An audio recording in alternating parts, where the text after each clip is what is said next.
For some reason, I'm so emotional today. I'm reading women's stories on some of the Facebook groups I'm in. I'm in probably 5 to 7 different cancer groups. Some are specific to the type of cancer I have. Some of them are just general cancer, or breast cancer. And for some reason, that's right. I feel I feel really emotional today. I don't know why. It's like I just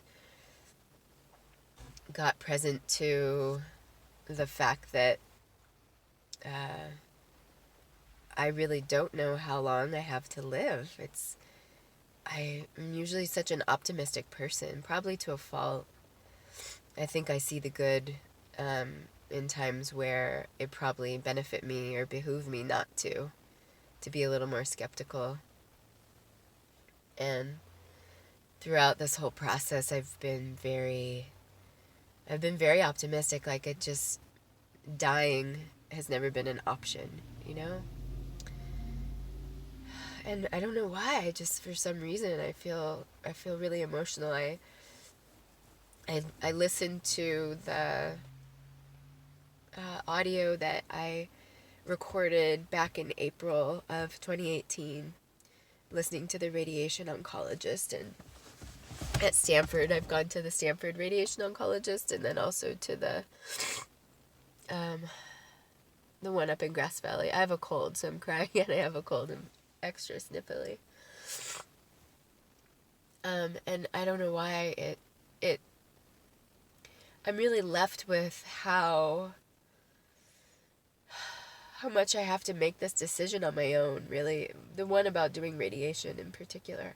I don't know why, but I'm really afraid to do it. The radiation will go by my heart, and um, it'll hit some of the lungs. Like 20% of it will hit the heart, and 20% or so will hit the lungs, and it will get some of the ribs.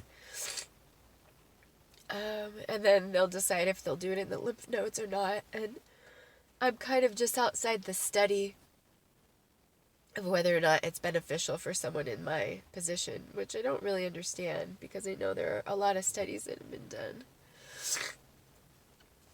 How could they not have figured this one out by now? But the doctor that I'm seeing in Stanford, she said there's a study going on now, and in a few years they'll have the data for whether or not a woman does radiation who had a complete pathological response to the chemo like I did, and then gets a double mastectomy.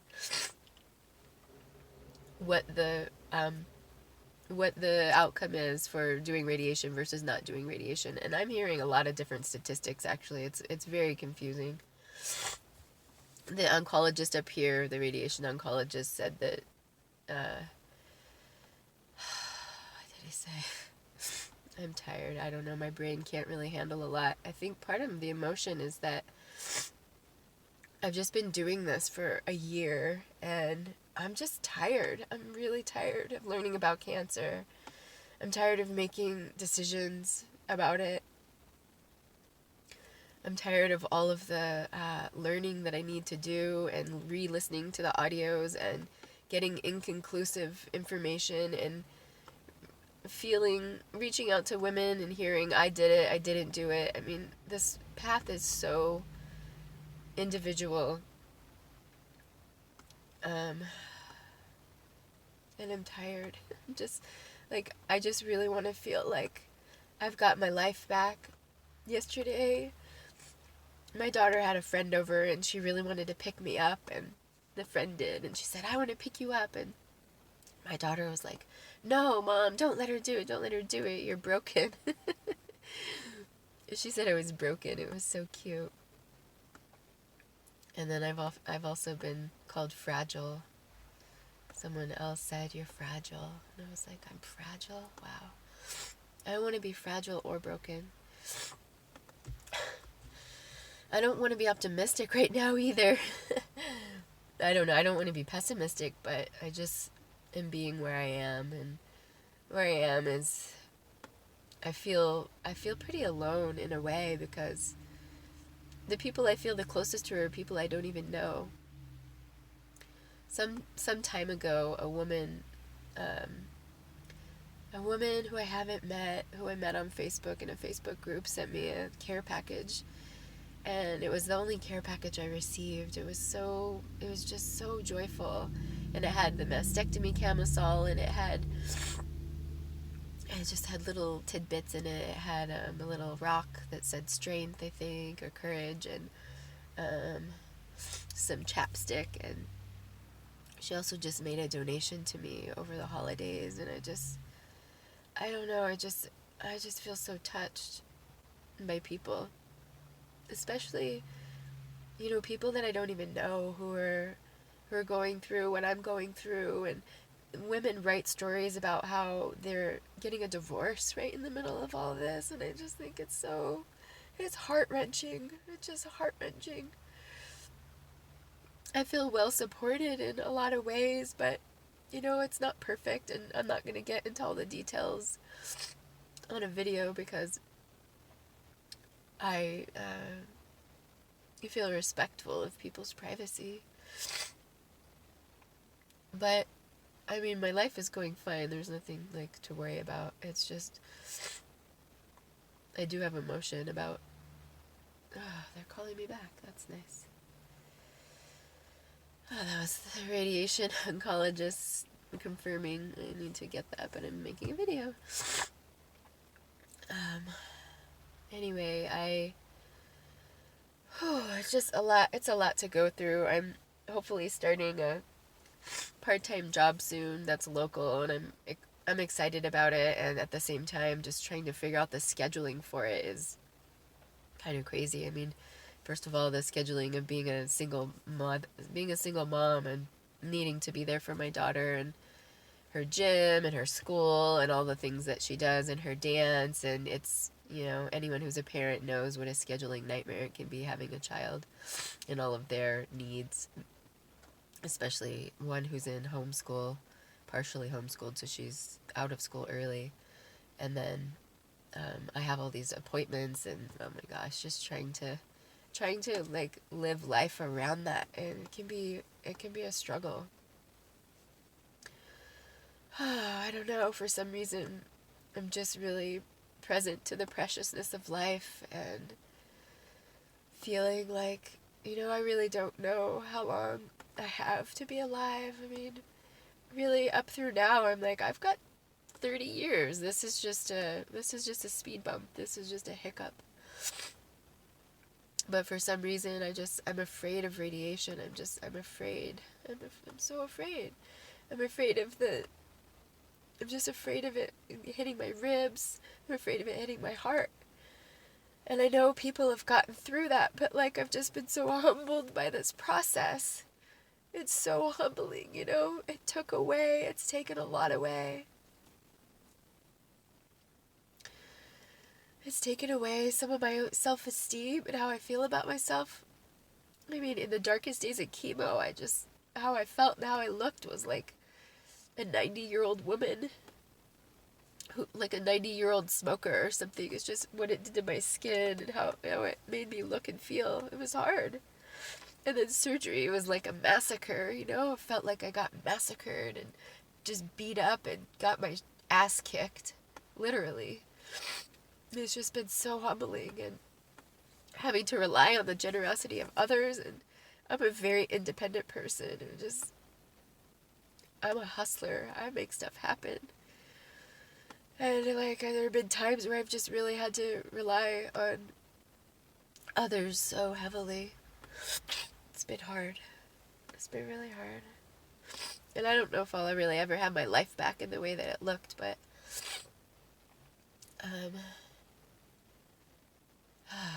sometimes feels like I will. I mean, I have eyebrows. I'm always talking about my eyebrows like that's the most important thing. It's not, but it's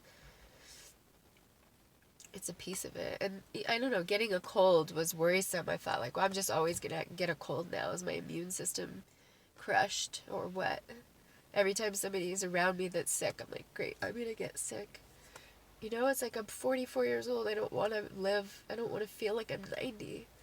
I haven't been able to exercise, really. I mean, I get some movement, but, I'm really used to working out hard, and uh, not having that has been really difficult for me.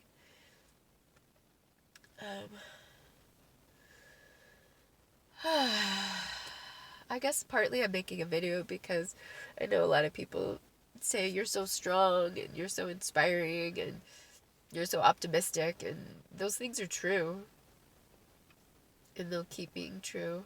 And also, right now, I feel humbled, I feel vulnerable, I feel uncertain.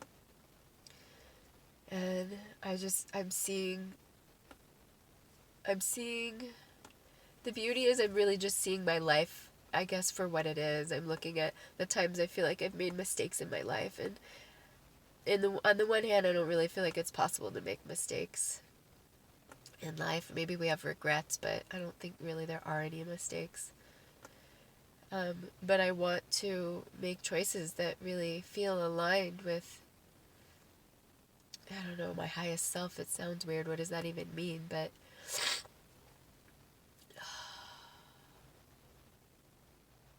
I really just want to be there for my daughter. I want her to have a mom in 10 years.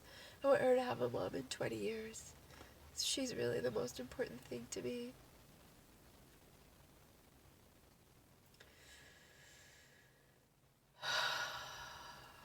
I don't want to just be like getting by, trying to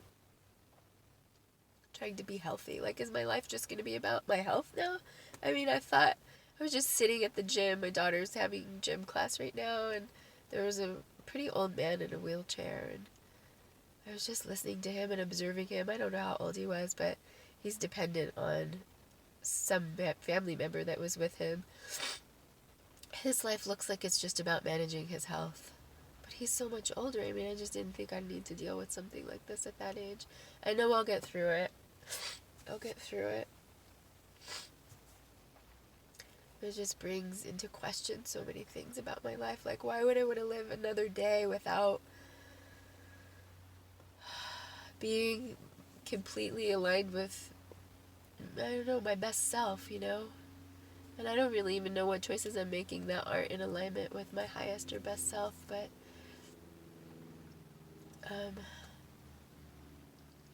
I feel like I just would be missing out on so many things if my life ended soon.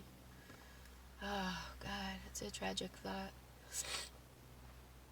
And I haven't even really gone there too much in the last 14 months since I've been dealing with all this, but I don't feel like I have time for anything petty. I don't have time for anything small-minded, and it's just, ugh. I don't want to waste any of my life. Anyway, I'm going to Stanford on January 8th, and I've got 3 meetings that day, which I'm looking forward to. The radiation oncologist, the surgical oncologist who performed the mastectomy, and then the physician's assistant who look at the tissue expanders and probably give me one more fill. But I'll be making my mind up about radiation pretty soon, and most likely I'll do it. I just keep getting, I mean, it's really 6 weeks. It's not as long as chemo. Chemo was 4 months. And then healing from surgery has been 5 weeks. It's actually 5 weeks today. And I can finally move around a lot, which I'm grateful for. So anyway, I just really wanted to share another aspect because usually I'm pretty jovial and optimistic and buoyant in most of the things I share, and underneath I still am, but at the same time I still have fear and concern and deeper probing thoughts. So thanks for listening and witnessing me and being there. I appreciate it.